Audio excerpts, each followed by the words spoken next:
E aí, pessoal, tudo certo? E aí, senhor Patrick Nofel, como vai, senhor? Tudo bem por aqui, senhor Giovanni? Por aí, como estão as coisas? Tudo bem, obrigado. Então, pessoal, estamos começando mais um episódio do podcast, um podcast de certa forma aniversário, quer dizer, não é aniversário, mas é um número importante, é o 30º. Então, acho que não é qualquer podcast que chega no 30º episódio, aos trancos e barrancos chegamos aqui, né, Patrick? Exatamente, a gente vai se reinventando a cada episódio, né? O Giovanni às vezes é uma máquina de roteiros.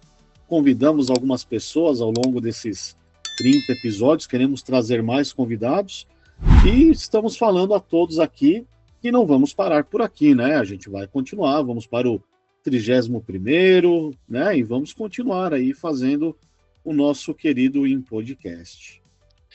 Isso aí. Então, hoje a gente vai fazer algo um pouco diferente. Como eu trabalho com alunos que estão iniciando seus cursos, né, várias disciplinas que eu trabalho são das fases iniciais, eu notei já faz algum tempo uma dificuldade que um jovem estudante universitário, uma jovem estudante universitária, quando entram no curso, muitas vezes as pessoas, enfim, a gente, né, a gente já passou por isso, né, Patrick? Já. Muitas dúvidas no começo, quando começa o curso, né? Inclusive se a gente vai se manter naquela área que a gente está estudando, né? Isso mesmo. E existe uma dificuldade, muitas vezes, da gente entender para que servem aquele conhecimento que as pessoas estão apresentando, que o curso nos apresenta, ou aquelas informações, né? E principalmente como que a gente articula as coisas.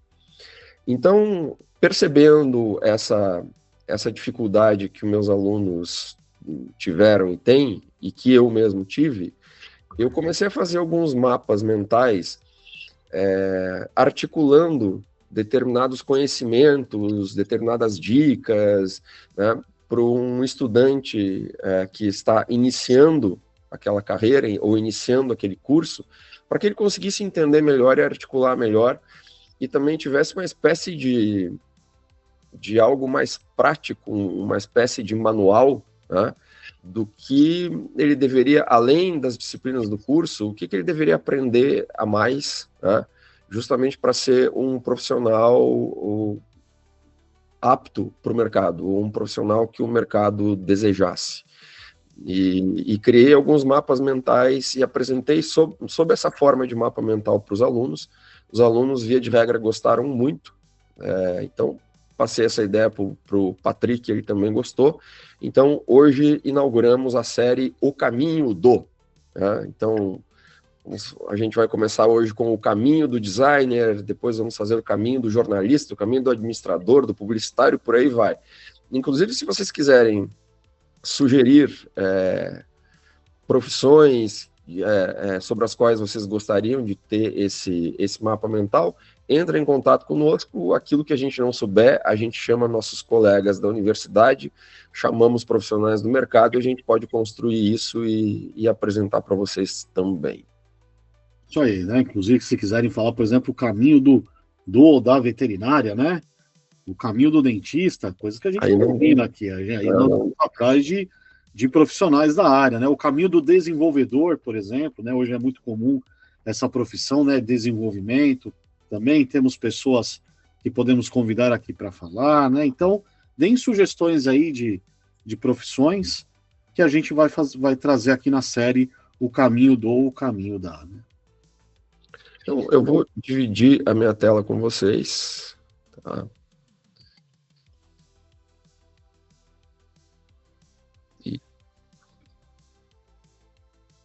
Estão vendo esse mapa mental que a gente fez, né? Então, isso é uma base do que eu apresentei em sala de aula e o Patrick também fez suas valiosas contribuições aqui. Então, o primeiro item. Tá boa aqui a sua visão aqui, Patrick? O zoom tá bom aí? Tá bom, tá tranquilo. Então, deixa eu pegar aqui uma caneta, né? Então, a primeira coisa é toda profissão, todo estudante precisa ler, tá? Então, uma coisa que eu acho interessante é gamificar a leitura, tá? principalmente se você não tem o hábito de ler. Então, por exemplo, você pode criar uma planilha, tá? E conta, não, e conte. Isso é errado. E conte. Aí sim. Agora sim. Crie uma planilha e conte as páginas de livro. Que aí você vai, de certa forma, gamificando, você vai criando o hábito. Então, eu faço até um desafio para os meus alunos lerem 10 páginas por dia. Aí eu contabilizo quanto que essas 10 páginas por dia seriam. Por exemplo, até a gente pode fazer essa conta agora, que eu faço a seguinte conta para os meus alunos. Vamos imaginar um curso que dure 4 anos, né? Então, são 4 vezes 365 dias, que é o tempo que o cara vai ficar até terminar o curso. Então, num curso de 4 anos, são 1.460 dias. Tá? Se o cara ler 10 páginas por dia, o cara terá lido 4.600 páginas, tá? Com apenas 10 páginas, que é algo fácil de ler. Levando em consideração, sei lá, que um livro tem uma média aí de 250 páginas, dividindo isso daqui por 250, com 10 páginas por dia, o sujeito terá lido 58,4 livros até o final do curso. Tá? Que já cria um repertório, tá? Com 10 páginas por dia, hein? Com 10 páginas por dia. Se o cara leu 20, o cara vai ter 116 livros a mais. Então, 116. Aí eu provoco eles da seguinte maneira, né? E vou provocar a audiência da seguinte maneira. Imagine você numa entrevista de emprego com 116 livros a mais do que seus concorrentes. Pô, fechou. Tá? Agora, pelo contrário, imagine você numa entrevista de emprego com 116 livros a menos. Tá? Então,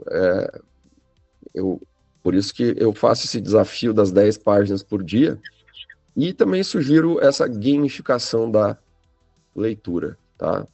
Claro que tem livros que a gente não pode contabilizar só pela quantidade de páginas, mas eu faço isso muito mais para as pessoas que não têm o hábito de ler e para que elas criem esse hábito. E ler é fundamental. Uma coisa mas eu estudo muito pelo YouTube. É diferente, é importante a leitura profunda, existem estudos científicos diversos e variados, é só aí vocês procurarem no Google, que mostra os benefícios de se estudar por livros. Então, um designer precisa sim ler, ler e ler.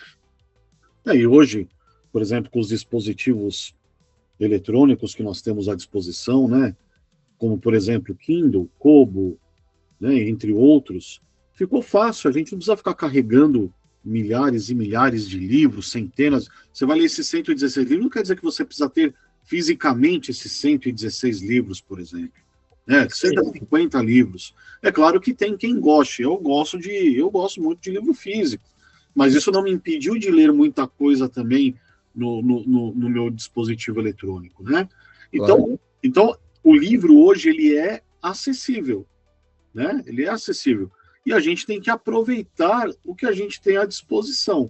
Pô, não tenho grana para ler o livro, mas você está num curso universitário, a maioria das universidades, se não todas, tem lá uma biblioteca, né? Oferece um acervo digital, que eu acho até que é um dos temas que a gente coloca aí, né? Então a gente tem que tirar proveito, né,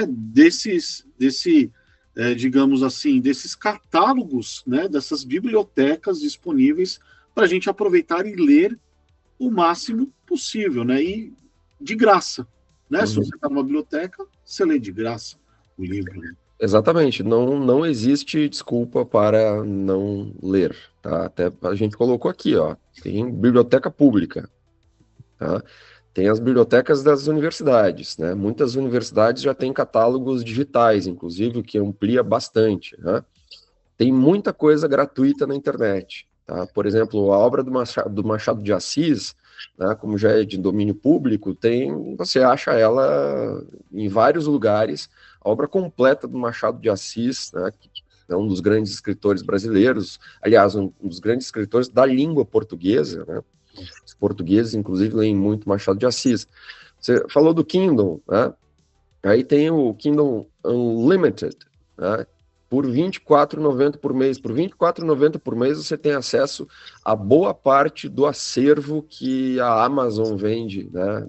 De livros em formato Kindle ou em formato digital. Então, não tem desculpa para não ler. E detalhe, só um detalhe aqui, olha. Você não precisa ter um Kindle para ter o Kindle Unlimited. Você pode ter um tablet, você pode assinar e ler no celular. Pelo celular. Não é porque chama Kindle que você precisa ter um Kindle, tá? Sim. Eu estou falando isso, né? Talvez quem esteja assistindo já saiba, mas é uma informação relevante essa, porque muita gente às vezes ela não assina pensando que chama Kindle que ela precisa ter um Kindle. Não. Você pode ler no computador, no tablet, no celular, enfim. E aí, o que ler, né? Tem bastante gente que sempre me pergunta o que ler, assim. Eu sempre começo, assim, pelos clássicos da literatura, né? Vai nos clássicos da literatura. Ah, mas quais clássicos? Aí é uma questão da sua própria jornada pessoal. Encare a leitura como uma espécie mesmo de jornada pessoal. Né, que você começa a se encontrar com os autores, né, e encare esses autores como se você estivesse encontrando pessoas muito importantes. Então, clássico da literatura, eu estou falando, por exemplo, Machado de Assis, estou falando de Dostoiévski, estou falando de Kafka, estou falando de, sei lá... Homero. Oi? Vai ler Ilíadas. Sim, vai para os gregos, né? Ó, entra aqui, vai lá para os gregos, né? E por aí vai, tá? Por quê? Por que ler literatura, né? Porque isso aumenta repertório, aumenta vocabulário, aumenta a visão de mundo. Um designer ele precisa pensar de maneira não óbvia. Um designer não é um copiador de formas, ele é um criador de conceitos, é alguém que resolve problemas. E para a gente resolver problemas, a gente precisa ter repertório. E a melhor maneira, a maneira mais rápida e barata de ter repertório é ler. E tá, mas o cara vai. Eu estou fazendo design, por que você está dizendo para ler literatura? Porque isso é importante para todo mundo. A mesma coisa que a filosofia. Isso é importante para todo mundo. Então, acho que esses dois itens aqui, literatura e filosofia, ajudam a pensar e melhoram a nossa vida, nos tornam pessoas mais interessantes, né? E, consequentemente, profissionais mais interessantes. E outra, né? Quando a gente lê esse tipo de literatura, que sai do contexto que a gente está inserido, porque a gente está lá estudando design, estudando publicidade, o que seja, a gente começa a ler muitos livros da área, né? A gente começa a se aprofundar naquilo. Mas, às vezes, para a gente sair da caixinha que a gente criou e começar a ampliar a nossa criatividade, por exemplo, nós precisamos encontrar outros caminhos. E esses outros caminhos são, por exemplo, seria ler coisas diferentes do que estamos acostumados a ler, né? Vai trazer, além de trazer repertório, trazer conhecimento, né? É legal você conhecer outra cultura, né? Conhecer outros tempos, né? Isso vai te ajudar a ser mais criativo também. Exatamente. E se você quer fazer design, você precisa entender de arte, tá? Então é extremamente importante entender de história da arte. Talvez, assim, as grandes inovações visuais e conceituais, elas não foram criadas no design, elas foram criadas na arte. Sim, tá? Inclusive eu vou fechar a câmera aqui rapidinho, que eu vou pegar um livro aqui, eu já volto. Tá bom. Tá, vai falando. Tá, ok. Então, é extremamente importante a gente, né, se a gente quer trabalhar com design, a gente estudar arte. Isso também amplia o nosso repertório conceitual, nosso repertório visual. Né? Ó, o que você está trazendo aí? Isso aqui é um livro que eu ganhei quando eu estava fazendo o curso de publicidade, que chama Para Entender a Arte. Ele traz os principais, digamos assim, pintores, né? Renascentista, impressionista, né, cubista. Ele traz aqui, por exemplo, Salvador Dalí, Bosch, né, Monet. Então, eu consegui entender ali o princípio, né, porque, querendo ou não, o design é uma expressão visual, e quando esses pintores realizavam as suas obras, eram puras expressões visuais, né? E a gente aprende muita coisa, muito conceito de forma e significado quando a gente vê e estuda a arte, quando a gente entende a história da arte. Então tem um monte de livro de história da arte, inclusive certamente também livros gratuitos e por aí vai, então leiam sobre história da arte. Obviamente a gente tem que ler sobre design, né? Os clássicos do design, e aí perguntem para o seu professor preferido, sua professora preferida, que pode indicar muita coisa interessante. Você tem algum livro especificamente de design, Patrick, para indicar? Tenho vários que eu posso indicar aqui, né? Não necessariamente eu tenho eles, porque eu li muita coisa também em biblioteca e tal, né? Mas, por exemplo, tem um livro chamado Pensar com Tipos, né? Esse livro, ele é uma introdução prática e visual, por exemplo, à tipografia. É algo que todo designer tem que conhecer, né? De preferência profunda. Também a gente pode ler um livro muito interessante, de Joseph Miller Brockman, o autor. Ele chama Sistemas de Grid no Design Gráfico. Então, é um guia de como organizar os layouts usando grades. E a gente transportou isso, que era do design editorial, depois para o design digital.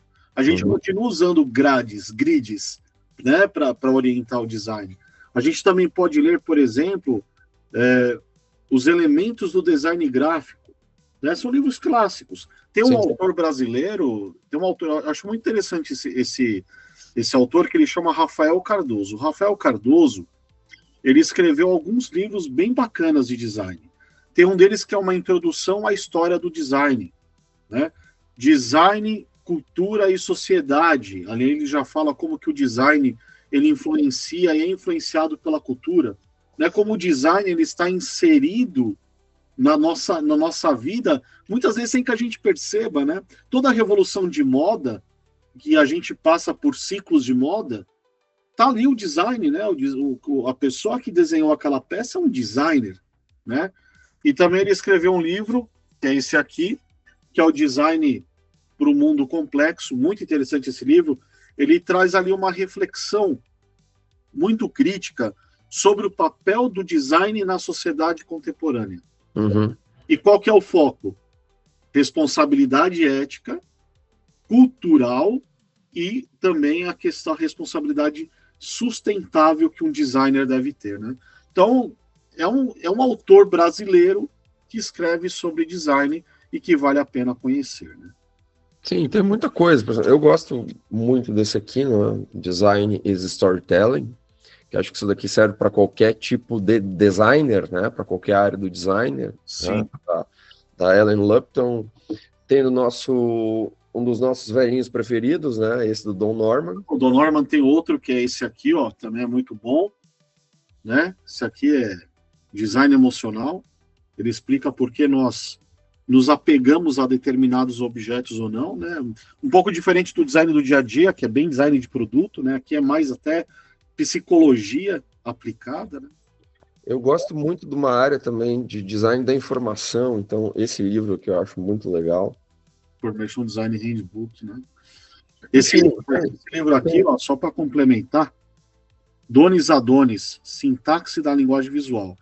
Esse livro aqui... Aí você foi longe. Aí. Esse aqui. Mas esse aqui, se alguém me pergunta qual é o livro base para a pessoa começar a desenvolver peças, começar a desenhar interfaces, esse livro aqui é uma base. Ele acaba sendo um clássico de como a gente deve entender até mesmo a posição do olhar, né? Como funciona, como que a gente lê. Foi nesse livro que eu aprendi que a gente lê em zigue-zague, por exemplo, né? A gente não lê linearmente quando a gente acessa uma tela, né? Isso impacta até hoje. Quando a gente lê esse tipo de livro, quando a gente começa a entender, por exemplo, os fundamentos do design, a gente entende que design é muito mais do que copiar uma estrutura visual, né? Que tem muita gente que faz nesses cursinhos rápidos aí, simplesmente ensina aquela crítica que a gente já fez em outras coisas, né? Só mexer na ferramenta. Tá? É importante, né? Saber conhecer a ferramenta, a técnica, só que você vai ter ali, você vai ampliar a sua capacidade de uso daquela ferramenta quando você conhece certas coisas. Por exemplo, muitos designers têm medo de uma matéria, não sei se o Giovanni lembra dessa matéria, se ele teve exatamente essa matéria na publicidade, mas ele estudou isso. Semiótica, por exemplo. Sim, sim. Né? O que as pessoas pensam quando elas olham para os objetos que nós vemos. Poderia colocar aqui, né? Acho que semiótica seria. Eu tive um professor na faculdade que escreveu um livro chamado Caos Semiótico, tá vendo? É lógico, né? Muito aplicado à comunicação, mas semiótica é uma disciplina que a gente precisa conhecer. Né? Gestalt, por exemplo, né? Psicologia, Gestalt, enfim. Eu tenho péssimas recordações da minha época de universitário, né? Não sei se eu leu Peirce, Saussure, esses caras aí, é um negócio, mas realmente é extremamente importante, né? Se você quiser ter uma base mais sólida, né, para a carreira, porque quando a gente, de novo, né, uma coisa é dominar a ferramenta. Outra coisa, além de dominar a ferramenta, é a gente entender profundamente por que nós estamos fazendo alguma coisa. Eu sempre digo para os meus alunos que existe a diferença, uma das diferenças básicas de um amador e para um profissional, é que o profissional consegue justificar o que ele fez. Né? O amador muitas vezes não. O amador talvez copiou em algum lugar algum trabalho que ele achava legal, e não consegue fazer, e não consegue justificar. Né? O profissional justifica conceitualmente, funcionalmente as suas escolhas. E isso a gente só consegue depois que a gente adquire repertório. Colocamos, enfim, filosofia, mas filosofia, né, bate com a literatura, acho que é. E tem um detalhe importante aí no que você trouxe agora, porque assim, quando a gente começa a trabalhar com design, todo mundo acha que é designer. Todo mundo quer dar um pitaco naquilo que a gente está fazendo, né? Porque muitos pensam que design é só questão de bom gosto. E não é questão de bom gosto, né? Claro, tem que ter bom gosto para fazer as coisas, né? Não é isso. Também não é questão só de ter bom senso, né? Design é técnica. Então a gente precisa defender as nossas coisas, as coisas que a gente desenvolve com técnica. Nós precisamos ter argumentos, né, para fundamentar as nossas escolhas naquele momento. É assim que a gente consegue vender o nosso design, por exemplo. Técnica e lógica também. Existe uma lógica por trás das soluções, né? Exatamente. Mas ok, vamos então partir para um outro item, que é a questão de produção, né? Que geralmente é o que o pessoal mais gosta. Então a gente dividiu em softwares de produção e também por que produzir determinadas coisas, por que é importante para um designer ter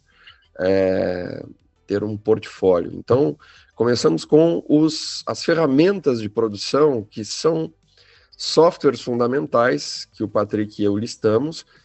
Obviamente, existem muitos outros softwares, né, que a gente nem conhece e que, se você quiser utilizar, estiver acostumado, fique à vontade, né? Não estamos recebendo nenhum tipo de, né, verba ou patrocínio para citar essas marcas aqui. Que pena, né? Gostaria. Mas vai lá, Patrick, comece. Então, por exemplo, vamos falar um pouquinho aqui a respeito daquele, né, de um designer mais do design gráfico ou do design editorial, né? Ainda tem, né? Eu, por exemplo, construí muito a minha carreira em cima do design gráfico / editorial, porque eu fazia design de livros uma época, né?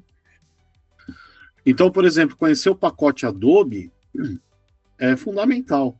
E a gente está falando aqui do quê? Photoshop, Illustrator, InDesign, né? Cada um tem sua aplicação. Temos uma alternativa ao pacote Adobe, que é um pacote interessante, né? Que é o pacote Affinity. O pacote Affinity ele também vai ter 3 ali que ele chama de foto, design e publisher, né? Que é mais ou menos como se fosse o Photoshop, o Illustrator e o InDesign. InDesign, né? Lembra, o pacote Adobe tem bem mais coisas, né? Mas o Affinity são esses três. São esses três aqui. É claro que às vezes um design gráfico é chamado... Que eu uso. Eu uso esse aqui. Você usa o Affinity, por exemplo. Uhum. Eu já sou, por exemplo, um cara do pacote Adobe. Eu pago a assinatura da Adobe, porque o Photoshop é o software que eu uso há mais tempo na minha vida, é o Photoshop, desde a versão 2.0, por exemplo. Né? Mas também é importante a gente conhecer outras ferramentas, talvez conhecer um pouquinho de vídeo, de animação, a gente já está falando de Premiere, de After Effects, né? Outras ferramentas aí. Sim, eu poderia ter colocado aqui, às vezes, hoje passa a ser importante para todo mundo dominar a ferramenta de edição de vídeo, etc e tal, mas... Né? A gente manteve ali o que é fundamental, né? O Figma, querendo ou não, ele é usado, até porque ele permite ser usado gratuitamente de forma plena, né? Então, o Figma acabou se tornando também uma ferramenta do design gráfico, por que não? Né? A gente consegue construir muita coisa ali dentro. O Inkscape é uma versão, é um software de vetor também, estilo Illustrator. A gente não colocou aí um cara que é clássico, viu, João? Eu ia dizer, não, deixamos de fora o software preferido do pessoal que trabalha em gráfica, né? CorelDRAW. Sabe que eu achava que ninguém mais usava CorelDRAW. Nada. E eu tenho um grande amigo e foi meu aluno, é um dos grandes publicitários aqui da nossa cidade, né? O proprietário da Joy, o Luiz Tessaro, até mandar um abraço para ele. O Luiz Tessaro é um cara bacana para a gente trazer aqui para ser nosso entrevistado. Falar de design e publicidade. E o Luiz Tessaro, ele só usa Corel. Ele só usa Corel, assim, porque para ele funciona melhor. E ele faz trabalhos sensacionais, assim, sabe? E ele diz que o Corel faz com que ele consiga fazer os trabalhos dele em 3 vezes, né, de forma 3 vezes mais rápida, porque ele trabalhou a vida inteira. Ele começou a trabalhar adolescente em gráfica, tá?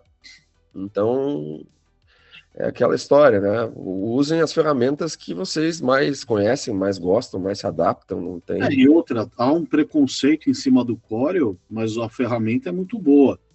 As pessoas que usam a ferramenta errada. Eu vou contar para vocês, eu trabalhei 5 anos numa agência, e a agência inteira, desde a criação até a pré-impressão, era CorelDRAW. Sim, os primeiros aí, vai lá, os primeiros 10 anos da minha carreira eu devo ter trabalhado com Corel.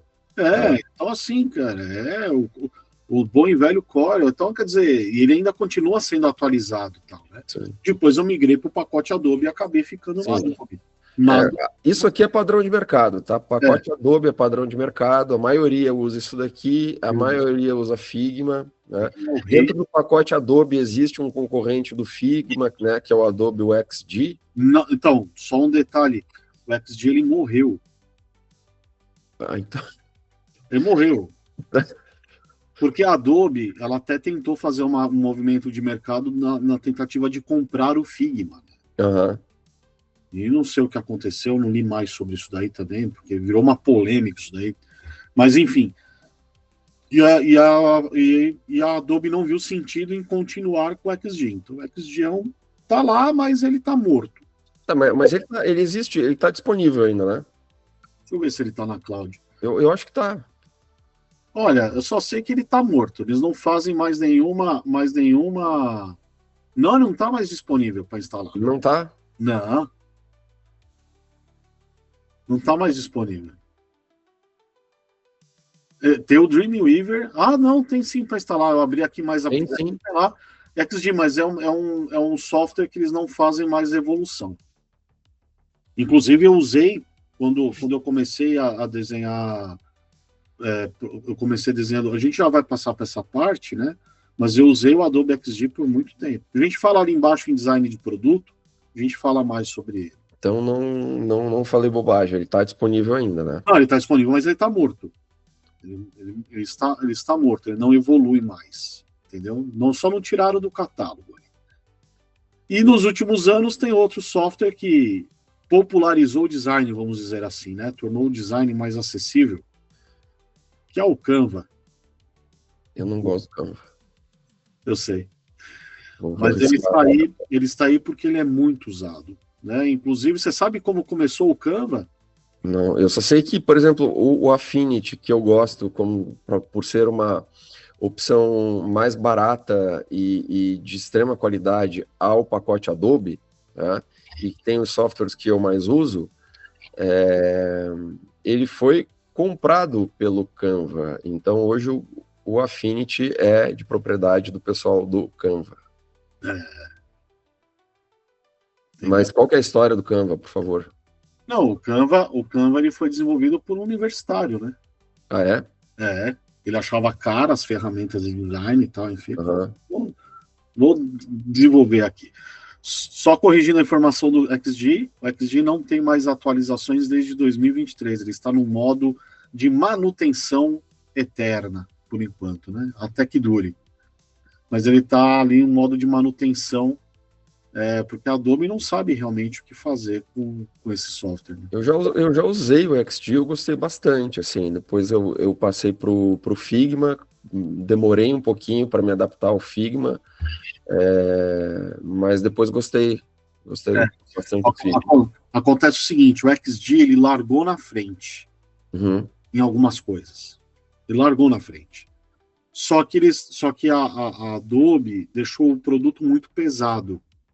Aí o Figma veio devagarzinho, e aí, de repente, ele começou a incorporar coisas que já tinham no XD, né? Depois ele passou na frente e de uma forma mais leve. É um software mais leve. O Figma não foi comprado pela Adobe? Não, acho que não deu certo a negociação. Mas a Adobe tentou comprar. A Adobe tentou. Enfim, vamos tocar, vamos conseguir aqui, porque senão a gente vai ficar falando desses softwares aí o programa inteiro. Vai lá, design 3D, eu não entendo nada, o senhor entende, então vai lá. Entendo porque eu trabalhei em agências de publicidade, em agências de ativação de marketing, em que a gente construía muito protótipo 3D. Então fazia ali stands de congresso, embalagem principalmente, por exemplo, eu já desenhei cenário de loja, né? Desenhar vitrine, aí fazia o projeto no 3D, e a ferramenta que eu particularmente mais usei foi o Cinema 4D. Mas a mais popular hoje, de referência, assim, em modelagem 3D, inclusive tem designers que são especializados em 3D, porque é complexo mesmo. Sim. Né? É o Blender, né? O Blender é muito usado. O Maya também é um software bastante usado. O Blender é um software de código aberto e gratuito, né? Gratuito, E ele é muito bom. É muito bom. Né? A gente colocou ali o SketchUp. O SketchUp você consegue também gratuito também? Consegue uma parte gratuita, você consegue desenhar ali alguns cenários. Ele não é tanto de modelagem 3D, mas ele ajuda você em algumas coisas, né? O Maya da Autodesk, se eu não me engano, também é da Autodesk, assim como o 3ds Max. Eles são softwares bem parrudos, por assim dizer, né? Você consegue projetar um jogo dentro deles, né? E outro que também é bem comum, muita gente gosta e usa, é o Rhino 3D. Mas essa é uma área muito interessante, a área do fazer o design 3D, você conseguir ver a embalagem feita, né? Enfim, é muito bacana isso aí. E aí a gente vai para uma outra categoria, né? Sua grande especialidade? É o design como um todo, né? Mas o design de produto, querendo ou não, ele virou uma vertente, né? Lá no começo, 2011, 2012, quando começou a explodir essa questão de designer de interface, não design digital, né? Design digital explodiu em 2002. Mas em 2012, 2011, quando começou essa parada de design de interface, era o design gráfico que migrava, né? Ele fazia o gráfico, a gente era tudo. Né? Eu trabalhei, por exemplo, numa startup que eu era tudo. Eu era designer. Eu fui contratado como designer. Então, eu fazia design gráfico, fazia o design digital e fazia o design de aplicativo também, né? E os softwares que mais, assim, as pessoas utilizam é o Figma, né? Mas no começo, a gente não tinha o Figma. A gente não tinha. Então a gente usava muito um cara chamado Axure, que ele está aí, né?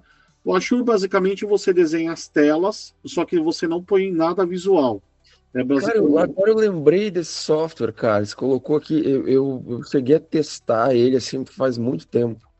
Esse desenho wireframes nele. Uhum. Wireframes muito bem feitos. Sim. E você desenha navegação, desenha interação, você consegue fazer muitas coisas dentro do Axure.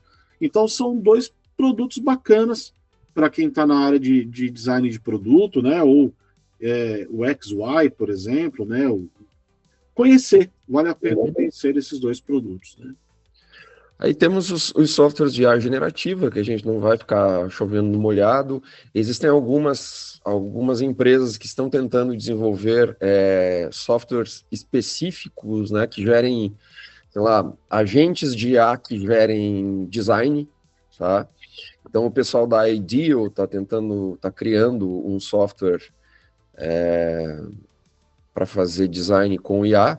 Agora, se a gente subir aqui, né, o pessoal aqui da Adobe, ou quase todos os softwares da Adobe, eles já têm, enfim, né, inteligência artificial dentro. E aí a grande questão, obviamente, a gente já falou várias vezes sobre isso, é como que você vai construir seus prompts, como que você vai utilizar. Então, talvez muita coisa disso aqui mude, talvez, ou melhor, isso aqui mude tudo isso daqui. Talvez você, com o software de IA, é o que pelo menos essas empresas de IA estão prometendo, não sei se elas vão cumprir, né? Você vai precisar entender a lógica de design, e isso aqui você não vai mais precisar, você só vai promptear, escrever um prompt, o que aí reforça o quê? Reforça isso aqui. De conhecimento. Reforça o conhecimento, a leitura, tá? Mas, enfim, não vamos... Eu não acredito, eu, Patrick, né, não acredito que o designer vai ser dispensável, sabe? Não. Eu acredito que a gente tem que aprender a usar, aprender a entender como aquilo pode ajudar a gente a fazer um melhor trabalho. Mas, por exemplo, já tem uma ferramenta chamada Lovable. Vou até te mostrar essa ferramenta, Lovable, né? Uhum. Ela desenha sites. Então você vai lá, se você souber desenhar um bom prompt, dar um bom comando, ter noção estética, colocar tudo bonitinho, ele vai fazer para você ali uma parte. Talvez você não use, você use como inspiração, né? Mas ele está ali. Então o que a gente não pode ser é querer depender da IA para tudo, confiar plenamente na IA, 100%, porque ela erra, ela falha. A gente tem que ser o detentor do conhecimento e não vamos virar designers preguiçosos, hein? Acho que esse é o maior risco. Se a gente entender, por exemplo, da lógica, né? Estou escrevendo aqui com essa letra ridícula aqui, com essa canetinha aqui, porque eu estou escrevendo com o mouse e com a mão direita, e eu sou canhoto para escrever, né? Inclusive, hoje o senhor me dê parabéns, por favor, né? Hoje estamos gravando dia 14 de agosto. Hoje parece que é o Dia Internacional do Canhoto. Então, parabéns para mim também. O senhor é canhoto também? Na verdade, eu sou o considerado ambidestro, mas para escrever eu uso mais a canhota. Claro, tem coisas, por exemplo, eu chuto bola com a perna direita, então, mas para escrever é com a mão esquerda. Eu pinto, né? Porque eu tenho o meu lado de artista plástico. Eu pinto com as duas. Né? Aí é só a esquerda. Aí dá. Então eu sou mais canhoto que o senhor, sou eu que mereço parabéns. O senhor é ambidestro. Sou ambidestro. Mas eu sou, por favor, dê parabéns, porque eu também sou canhoto. Só parabéns também.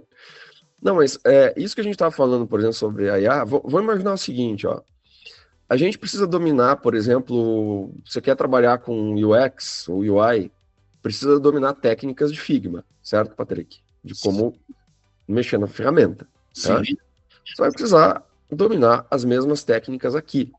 Agora, a lógica, o conhecimento, a capacidade de resolver problemas, o Patrick acabou de falar que trabalhou em várias áreas de design, tá? Eu não tive essa variedade de atuações como o Patrick teve, na área do design, mas basicamente ele estava sendo pago para resolver algum tipo de problema, para criar algum tipo de produto. Então, as ferramentas vão mudando. Se você mantém essa capacidade de resolução de problemas, não tá tudo certo. Aí a gente colocou aqui, ó, vale a pena, né, que isso aqui, às vezes, os alunos né, que estão iniciando a carreira, os caras, putz, eu não sabia que... Patrick, você que sabe melhor do que eu, isso aqui, né, é software muito pesado, né? Então, isso aqui você precisa de um computador. Precisa ter uma máquina que seja capaz de rodar isso daí, né? Por isso, né, quando a gente fala de vale a pena investir em um equipamento bom, com placa de vídeo dedicada, né? Processador potente, memória, porque o que mais é usado na máquina, na indústria do design como um todo, é a placa de vídeo e também é o processador. Né? O processador, ele é... Então, se a gente tem uma máquina que vai nos ajudar, né, a desempenhar melhor o trabalho, e quanto mais complexo o software, mais pesada ou parruda tem que ser a máquina, né? Por isso que na indústria do design fala-se muito de usar equipamentos da Apple, né? Por exemplo, os Macs, porque são máquinas que foram produzidas já com essa intenção de atender a indústria criativa. Utilizadas para isso. Lógico, mas tem muitas máquinas, né? PC mesmo, que você consegue montar e fazer uma bela de uma máquina que não vai engasgar na hora de você renderizar um vídeo, né? Que não vai engasgar na hora que você abre o Photoshop e o Illustrator junto, né? Enfim, então tudo depende da máquina ali, do que você coloca de componentes, né? Mas é preciso, né? Se você está começando o curso agora, é preciso entender isso, né? Tem alguns softwares que rodam tranquilo. Por exemplo, o Figma roda tranquilo em quase qualquer máquina. Né? O Figma roda em qualquer lugar. Agora, esses aqui, 3D, coisas mais parrudas, realmente, então, principalmente se você quiser entrar na área de 3D, vale a pena investir nisso aqui, tá? Agora, uma outra questão que aí, nós como professores, isso aqui, pessoal, às vezes o aluno, ele encara os trabalhos assim como, putz, mais um trabalho para fazer, que saco, vou fazer. Isso, na verdade, vale para qualquer profissão, tá? Então, assim, encare os trabalhos de aula como se fosse para cliente, tá? Porque aí o que acontece? Qual que é uma reclamação recorrente das pessoas quando estão querendo entrar no mercado de trabalho? Elas falam assim, estão exigindo experiência, eu não tenho experiência. Agora, como é que eu posso ter experiência se as pessoas não me dão, se as empresas não me dão emprego, se as pessoas querem experiência? Então eu nunca vou entrar no mercado de trabalho. Uma ótima maneira de você conseguir experiência é justamente você fazer isso, tá? Você transformar, tá? Os teus trabalhos os trabalhos acadêmicos, encarar isso como se fosse para um cliente, tá? E transformar isso para você criar portfólio, porque um designer precisa ter portfólio. Muitas vezes o cara não quer saber, sabe? O cara quer ver o que você fez. Claro que ele vai querer saber o que você estudou, onde você estudou e por aí vai. Mas, principalmente, as empresas querem ver o que você fez. Então, essa experiência pode ser conquistada aqui. E também, nada impede de você criar projetos ou produtos experimentais. Aí, no sentido de fazer experiência mesmo. Não precisa o professor te mandar, tá? Então, você quer trabalhar com UX? Por exemplo, tente refazer a interface de um aplicativo que você gosta. Tente melhorar a interface do Nubank, por exemplo, do aplicativo do Nubank, e transforma isso num projeto experimental. Tente criar, você gostaria de criar um software de, sei lá, de qualquer coisa, faça a interface desse software. Como que você iria resolver esses problemas? Você viu um site, por exemplo, de algum órgão do governo. Geralmente esses sites têm, hoje melhorou muito, mas às vezes você encontra alguns sites que são complicados de navegar, né, Patrick? Tem uma experiência de usuário não tão aprimorada. Refaça, né? Refaça. Como que seria? Né? Pegue, por exemplo, sites onde você teve uma experiência que você acha que não foi positiva e refaça esse site para que... Como você imagina que a experiência, né, seria positiva? Como que você imagina que uma nova interface iria contribuir? Faça... E você pode aplicar isso a qualquer coisa, redesenhar um logo, por exemplo. Né? Pô, não gosto do logo do mercado da esquina, redesenha ele. Como que você faria? Né? Como que você redesenharia, por exemplo, a identidade visual de um banco famoso? Né? Falou do Nubank. Para você, né? Como seria a logo da Nubank? Né? Como que seria o logo da Nike, por exemplo? Se desafie. Né? Faça esse tipo de... Na minha época, quando a gente ia buscar trabalho nas agências... Na época era mais agência de publicidade, né, João? Eram poucos escritórios de design, inclusive eu trabalhei dentro de um escritório de design, que era um escritório de design cultural. Né? A gente só atendia museu e livro e tal, né? Mas a gente ia com um portfólio chamado Portfólio Fantasma. Né? Era uma coisa que eu tinha feito, trabalhos que eu tinha feito na faculdade, só para demonstrar minha habilidade ali, de alguma forma visual. Claro que na época era um portfólio em papel, né? Mas ali que você falou, né, de criar projeto experimental, publica esses projetos experimentais. Né? Por exemplo, uma das plataformas para a gente publicar é o Behance, né? O Behance, exatamente, que foi comprado pela Adobe, inclusive, né? Inclusive, a Adobe tinha o Adobe Portfólio, aí ela jogou tudo pro Behance. Inclusive, o meu portfólio fica lá dentro. Né? Eu tenho lá um portfólio, lá eu confesso que faz tempo que eu não atualizo, porque faz tempo que eu não não faço projetos, né? Mas eu tenho meu portfólio, tá lá, meus trabalhos 3D, né? Minhas identidades visuais, projetos de aplicativo, tá tudo lá no Behance. Os meus trabalhos de publicidade, eles estão no papel e acho que desapareceram, assim. Eu tinha uma pasta enorme, lembra aquelas pastas Sim. Olha, enorme aquelas pastas, cara.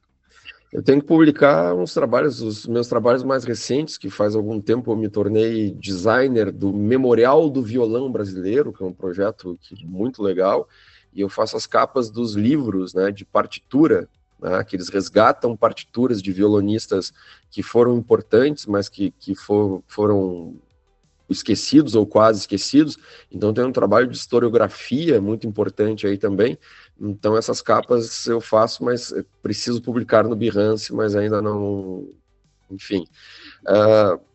Então, como você falou do portfólio fantasma, não tem problema nenhum em criar um portfólio fantasma, né? Então você vai aprender técnica, você vai aprimorar senso estético, vai aprender os softwares e vai, de certa forma, mostrar para as pessoas ou para as empresas como é que você resolve problemas de design, o quão criativo você é, o quão original você é. E tem uma outra coisa nessa história toda. Todo mundo tem um estilo próprio. Né? Talvez a gente seja inspirado, né? Goste de designers, goste de buscar pessoas ali de inspiração, mas a gente não tem que fazer o mesmo trabalho que eles. Né? Então, todo trabalho de design é um trabalho autoral, né? Pelo menos deveria ser, né? Pelo menos deveria ser um trabalho autoral. A não ser que você esteja replicando, né, o trabalho que já foi feito, enfim. Então você vai começar a desenvolver o seu estilo próprio, aquilo que vai marcar você como designer, né? Aquilo que você vai começar a implementar nos seus projetos, enfim.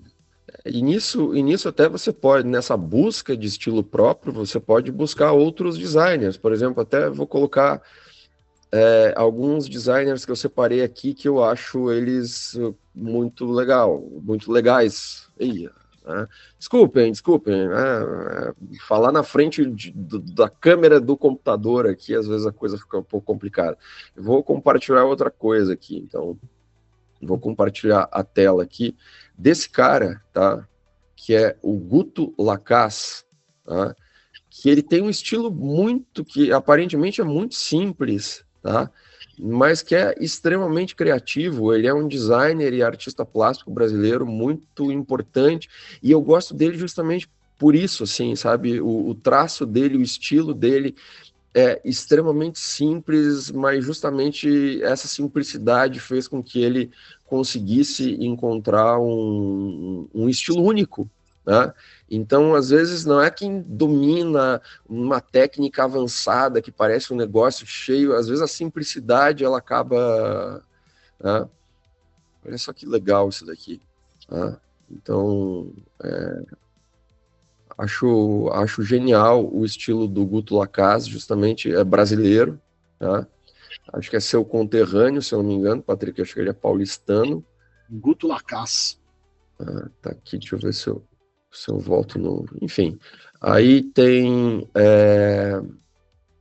esse outro cara aqui que eu gosto bastante também, que é o Stefan Zegmeister, né? Não sei se é essa, que é um cara que ele é austríaco, né? Então ele é designer, tá? Designer gráfico, designer de produto e de uma série de outras coisas, né? De vez em quando também conversa com arte, e às vezes também faz design de interiores, sabe? É um trabalho extremamente criativo, né? O estúdio dele fica em Nova York, ele se dá o luxo, de vez em quando, se eu não me engano, a cada 7 anos ele fecha o estúdio e diz para os clientes, ó, vou fechar por um ano, né? Daí ele tira um ano sabático, ele e os funcionários dele, para eles ficarem rodando o mundo, né? Aprendendo coisas novas, tendo ideias novas, para daí voltarem e reiniciarem o trabalho. Então, esse é um cara, assim, extremamente premiado e por aí vai, tá? E acho, assim, sabe, isso aqui, ó, tá? Essa capa aqui do livro do Lou Reed, pô, isso aqui, pô, ele colocou uma foto do Lou Reed e foi escrevendo por cima, sabe, parece, mas não, sabe, são caras que criaram linhas estéticas, né? Gosto também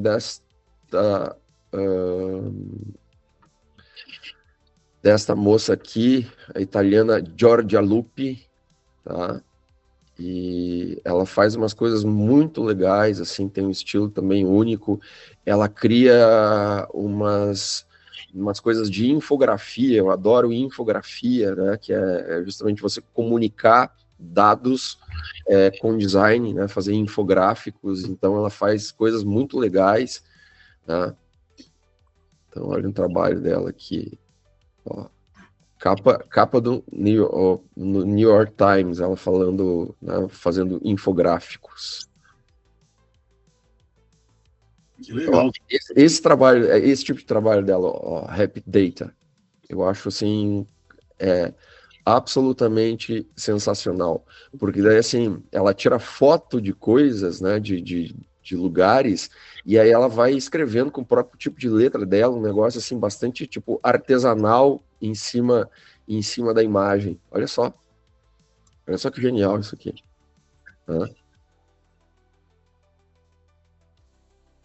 Enfim. Mulher é boa, né? Sim, muito boa. E ela trabalha na Pentagram, que é uma empresa que é um dos grandes estúdios de design do mundo.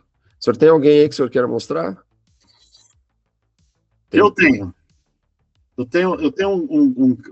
um cidadão, ele é brazuca. Você vai lembrar dele também. A tela aí. Que é o Volner, né? Uhum. Ele é um designer, ele é responsável por desenhar marcas, por exemplo, também desenvolveu um estilo próprio dele ali. Eu acho muito bacana a trajetória dele, toda a trajetória dele, tem vários livros sobre ele, então, né, o traço, e tem uma coisa, né, uma pessoa, é um designer da época que era tudo no papel, né, desenhado na mão, então olha a beleza estética, né, então ele desenhou ali o logo de uma empresa chamada Coqueiro, né, e ele também fez trabalhos como, por exemplo, o logo da Eucatex, né? Ele usou ali um... Olha que interessante o logo da Eucatex. Uhum. Também ele foi o responsável pela marca do Itaú. Hoje a marca do Itaú teve um redesign em cima dela. O branding. Mas, enfim, ele desenhou marcas interessantes, ele é muito influente e vale a pena conhecer o trabalho dele. Inclusive, eu já recomendo que vocês conheçam esse site aqui, Teoria do Design. Fala muito sobre sobre design mesmo, né? Então traz ali exemplos de designers, enfim, né? Mas voltando aqui ao exemplo, tem uma grande designer que acredito que você também conheça, que é a Paula Scher. Ela também é daquele estúdio. É uma das donas do Pentagram, inclusive. Ela é uma das donas do Pentagram, exatamente, né? E essa mulher é muito criativa. Os trabalhos que ela fez são trabalhos magníficos. Inclusive, se você quiser conhecer mais a respeito da Paula Scher, tem um seriado no Netflix que chama Abstract, né? Ele é sobre design.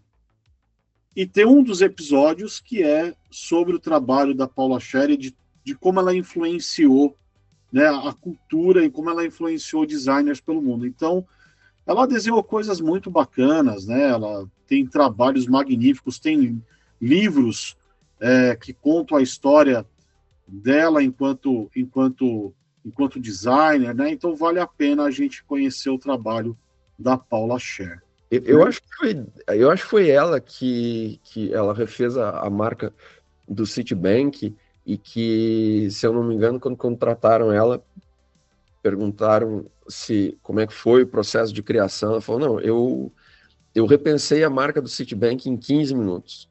Só que eu levei 1 ano e meio convencendo a diretoria do banco que aquela marca era... Então, aquela história, às vezes o pessoal acha que é fácil fazer, que é fácil criar uma logomarca, por exemplo. Não, não é nem um pouco... Quer dizer, é fácil porque, assim, ela ficou... É fácil pra ela, né? 15 minutos, né? E até tem um negócio, como é que é? Eu demorei, sei lá, 20, 30 anos estudando para fazer isso em 15 minutos, em 10 minutos, em 5 minutos. Né? Não é porque parece fácil para ela que é fácil para qualquer um. Né? É porque ela já tem essa lógica completamente, ela já sabia o problema a ser resolvido. Ela tem bagagem. Exatamente. Né? E então não é porque ela fez em 15 minutos que isso é fácil. Só que eu achei engraçado, acho que ela falou isso, que ela teve a ideia em 15 minutos e demorou 1 ano e meio para convencer os caras da diretoria do banco, né, ou do board do banco a entenderem, né, e a comprarem o projeto. Né? Mas voltando para cá, então... eu só queria comentar de um outro designer que eu acho que vale a pena todo mundo conhecer o trabalho dele. Eu não vou compartilhar, pode deixar aí. O nome dele é Dieter Hans. Já ouviu falar? Não. Dieter Hans, ele é um designer industrial, né? Ele fez trabalhos muito importantes. Ele trabalhava numa empresa chamada Brown, onde ele desenvolveu muitos equipamentos, principalmente design industrial mesmo, né? E o Dieter Hans tem uma curiosidade sobre ele. Ele tem lá os 10 princípios para um bom design. Então, depois pesquisem aí. Os 10 princípios para um bom design. Inclusive, eu tenho um quadro ali atrás, não dá para ver, mas é um quadro do Dieter Hans, os 10 princípios. E os produtos da Brown, Giovanni, foram usados como inspiração pela Apple. Sim, o Steve Jobs era fã. Exatamente. Na época que ele estava muito doido, se achando assim, ele tinha, acho que era esse toca-discos da Brown que ele tinha em casa, e mais uma luminária de não sei quem, e não tinha mais nada, nem sofá, nem nada, porque tudo ele achava feio. Né? Exatamente. Então, assim, ele desenhou muita coisa, né? Ele começou a desenhar muita coisa, aqui está a história dele um pouquinho, né? Então, alguns designers, né? Um bom design é inovador, um bom design torna um produto útil, um bom design é estético, né? Um bom design mas vamos voltar para cá, senão nós não vamos acabar o programa. Mas assim, conheçam o trabalho de Dieter Hans. Então deixa eu compartilhar, voltar para o nosso mapa mental aqui. Vamos lá. Tá. Então, aqui, produzir, então, vocês acho que já entenderam. Falar, tá? Às vezes isso parece óbvio, mas né, é importante, às vezes, as obviedades serem ditas. O mundo fala inglês e não português. Então, é extremamente para qualquer tipo de profissional, especialmente para um designer, saber falar inglês ou se comunicar em inglês por várias razões, né, Patrick? Porque 90% talvez do material mais legal sobre design está em inglês e pouca gente fala português, né? Então o mundo fala inglês. Então, se você souber falar inglês, tiver um bom portfólio, tiver uma base, né, teórica, intelectual boa, né, dominar as ferramentas, não sei o quê, e falar inglês, então isso, obviamente, as portas do mundo se abrem para você, tá? E de novo, mas eu não tenho dinheiro para fazer aula de inglês porque eu não sou... De novo, tá? Então, vamos para as plataformas digitais. Tem o famoso Duolingo, tá? Que ele pode ser gratuito, pode ser pago, não é muito caro. A gente colocou aqui várias opções, tá? Até direto no YouTube. Faltou aqui TikTok, tem muita gente ensinando no TikTok também. Uma boa maneira de se estudar, eu tenho alunos, inclusive o pessoal lá da Uniplac criou também agora recentemente, então, grupos de estudo, né, de inglês. Então, isso é uma ótima... Desculpem. É uma ótima maneira de a gente aprender com os colegas, por exemplo, de a gente fazer o nosso curso universitário valer a pena. A gente se junta com os colegas, cria um grupo de estudos. Uma vez eu fiz isso há alguns anos, minhas aulas eram aos sábados, olha só, sábado de tarde, e depois eu ficava 1 hora, né, tinha uma aluna, duas alunas que falavam inglês, e a gente ensinava inglês para o restante da turma, sabe? Eu também aprendi com elas bastante, sabe? E é muita coisa, né? Aqui, uma terceira língua seria fundamental, até aqui eu deixei isso, estava no meu mapa mental antigo, italiano para quem quiser a indústria moveleira, então, pessoal de design de interiores, quer trabalhar com móveis, vai estudar italiano, tá? A Itália é um outro grande país relacionado ao design, então é extremamente importante a gente colocar, mas principalmente o inglês, tá? E se tiver uma terceira língua, aí, sabe, espanhol abre muitas portas, italiano abre muitas portas para o design, por aí vai. Alemão, a Alemanha também é uma grande potência, né, do design de produto e por aí vai. Tá? Uma coisa importante que a gente tem que citar aqui é que o advento da pandemia do Covid, que levou todo mundo para o remoto, globalizou mais ainda as oportunidades de trabalho. Uhum. Então, hoje, nós podemos ser contratados por um escritório europeu, por um escritório americano, né, dos Estados Unidos, um escritório lá no Japão, e a língua base vai ser o inglês. Por isso que a gente fala da importância do inglês, né? Porque hoje a gente não é mais local. Nós vivemos numa sociedade globalizada, né? Isso aí. Aí a gente colocou um complemento, um conhecimento complementar, que acho que a gente acredita que faz diferença. Deixa eu trocar a cor aqui da caneta. Colocar aqui em azul. Ó. Então, tem uma noção básica, né, né, ou pensar ao menos em empreender, né? Muitas vezes o mercado de trabalho, né, pode ser uma opção interessante, né, você empreender, você criar o teu próprio estúdio, criar o teu próprio escritório de design. Consequentemente, né, para empreender é preciso também saber vender, tá? Então, muitas vezes, se for trabalhar num estúdio pequeno, você vai ter que conversar, por exemplo, diretamente com o cliente. Tá? Então, saber vender o projeto, ou se for trabalhar numa empresa maior, conseguir vender o projeto internamente. Tá? Então, ter esse diálogo, talvez, assim, com o mercado, com o cliente, tá? Com quem vai comprar o projeto, acho que achamos, né, que é um conhecimento importante, né, Patrick? Sim, inclusive a gente fala de vendas, né, técnicas de vendas, é importante conhecer marketing, né, como funciona o marketing, ainda mais que a gente às vezes trabalha muito próximo de um time de marketing. Sim, verdade. Né, então tem coisas ali que fazem realmente diferença e que vão ajudar a gente a ser um profissional mais completo, né? E aí a gente fala de gestão de projetos, porque basicamente design é projeto, Está subentendido dentro do conceito de design a execução de um projeto. Via de regra, a gente trabalha por projetos. Então, aí nós temos métodos de gestão de projetos, né? Alguns ágeis aqui, Scrum, Kanban, PMBOK. Esses aqui geram certificados, né? Inclusive, por exemplo, ter uma certificação Scrum, que até a gente falou, né, com a Flávia e com a Nayane, né, em episódios passados, né, elas falando de métodos ágeis. Então, ter essa certificação traz um peso extra no currículo do designer. Concorda, Patrick? Concordo.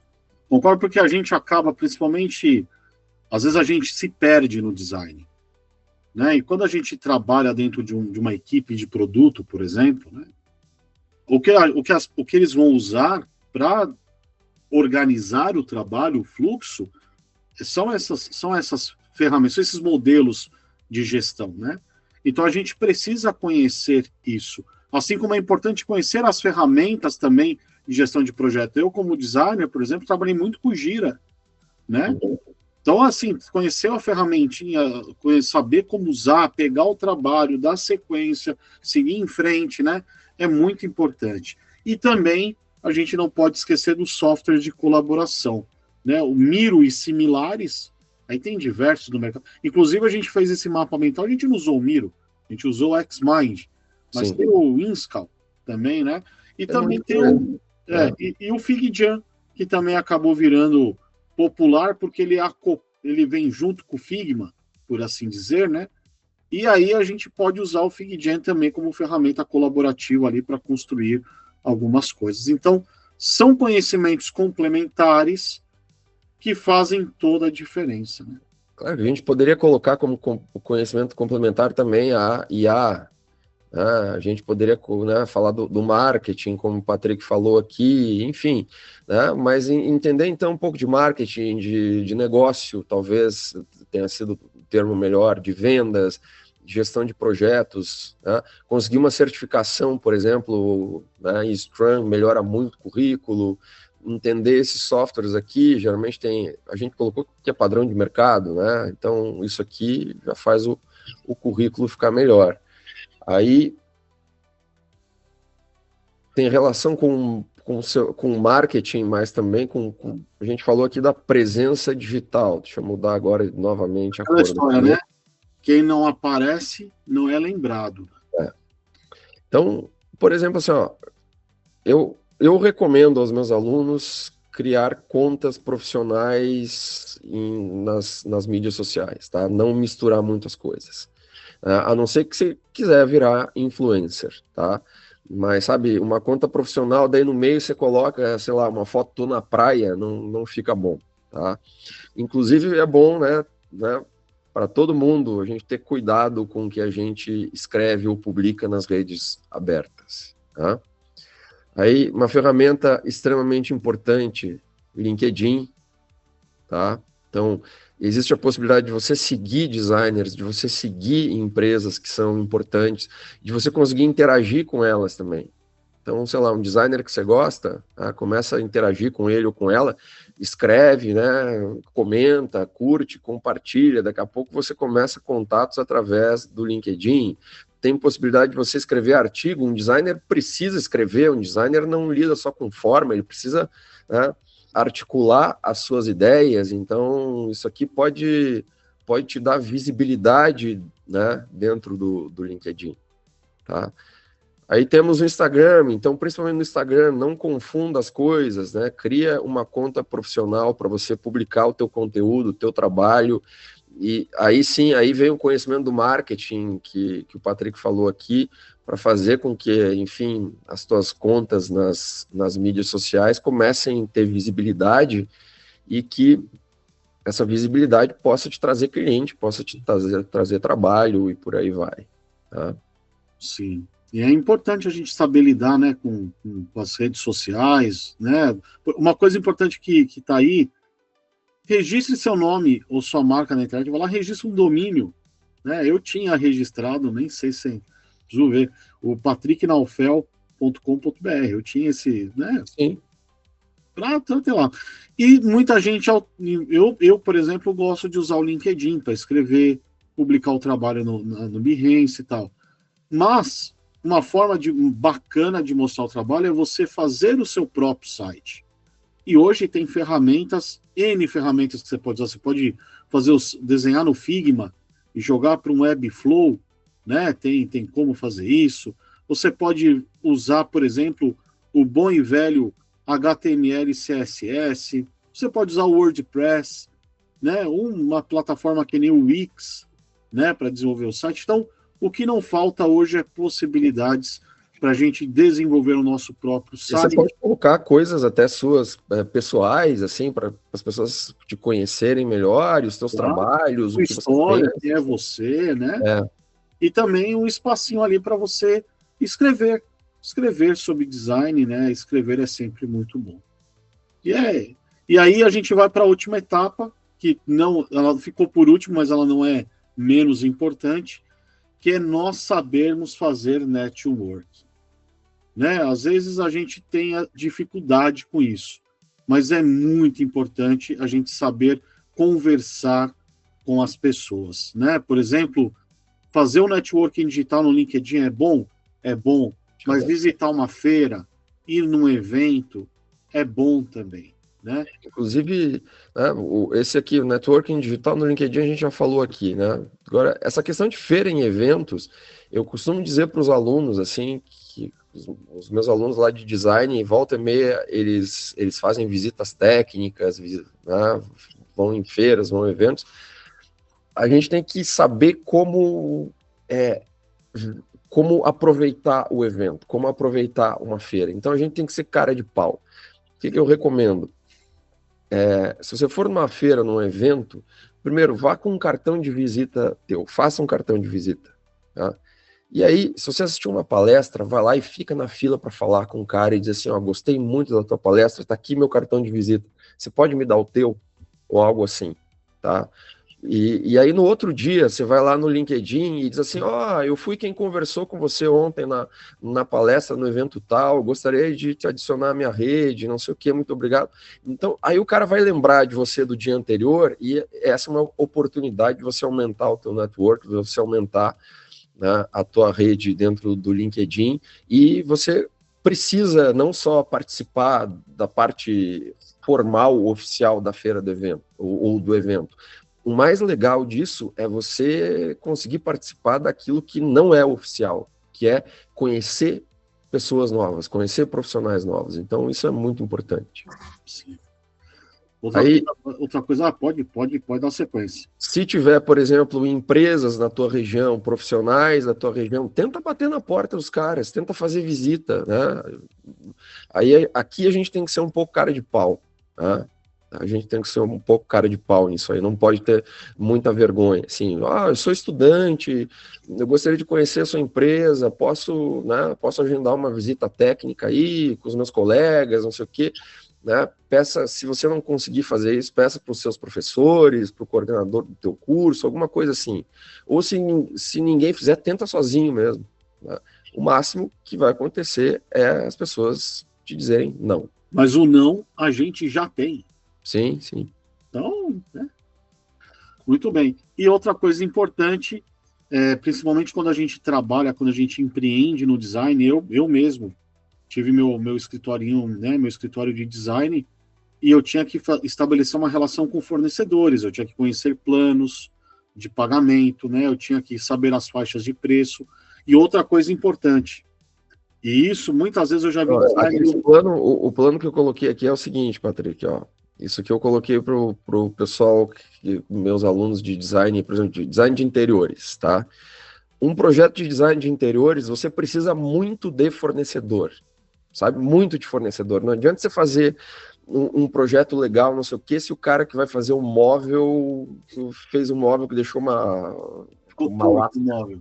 Né? Então, assim, e aí tem alguns designers, por exemplo, um designer gráfico, né, que vai imprimir alguma coisa. Existem gráficas que são boas, existem gráficas que são ruins, existem gráficas que são caras, existem gráficas que são mais baratas. Então, plano A, plano B e plano C é você ter pelo menos assim os três fornecedores para cada área que você precisa, porque de repente, se o fornecedor A não consegue te atender naquele momento, você tem o B, você tem o C. Porque muita coisa de um projeto de design pode dar errado, você pode ter problema de prazo, por exemplo, por conta dos fornecedores. E aí não adianta colocar a culpa no fornecedor, o cliente não está nem aí. Se você é um designer de interior que não terminou, sei lá, o apartamento do cara no prazo correto, você está gerenciando esse projeto, o cara tá pagando você para fazer isso. Não adianta colocar a culpa no cara do móvel. Tá? Porque o cara não terminou a mesa que você criou. Tá? E por aí vai. Tá? Então, muitas vezes você vai trabalhar com fornecedores. Né? Um designer de produto, por exemplo. Tá? Você vai trabalhar com fornecedores. Os caras vão... Né? Da onde que vem a matéria-prima? Quais são os equipamentos que você vai usar? E por aí vai.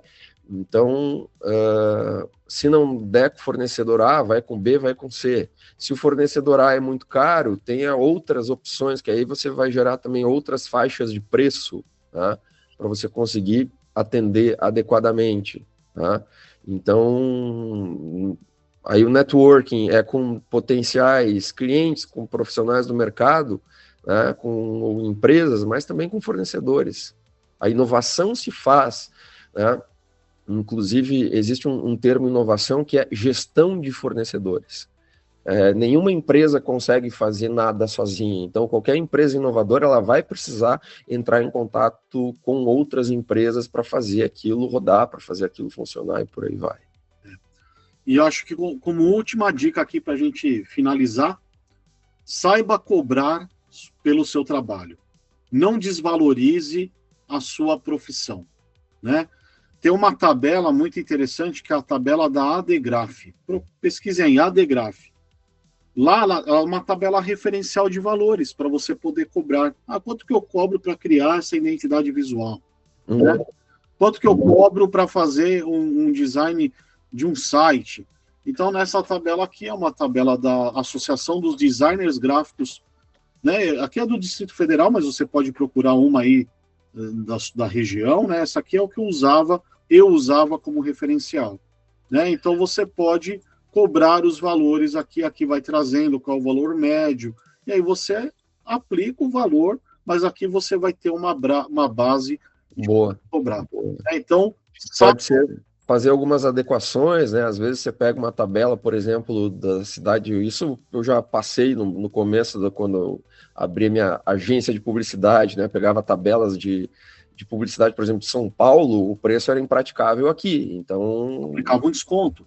Você vai fazendo adequações, mas pelo menos você tem uma base, né, para iniciar esse processo, né, de definição do preço dos seus serviços. Né? Boa dica, Patrick. E com isso, então, chegamos aqui ao final deste episódio, onde falamos sobre o caminho do designer, certo, seu Giovanni? Isso mesmo, espero que vocês tenham gostado. Se vocês gostarem, a gente faz o caminho de outras profissões sobre as quais a gente tem algum conhecimento e depois a gente vai expandindo, vai buscando, né, convidados que podem participar dessa série aí, essa nova série do InPodcast. Então não deixe de dar o seu like, de ativar o sininho, de se inscrever no canal se ainda não for inscrito, e comente aí o que você achou deste episódio, tá bom? Um grande abraço para você e até o próximo episódio do InPodcast. Até, pessoal. Grande abraço.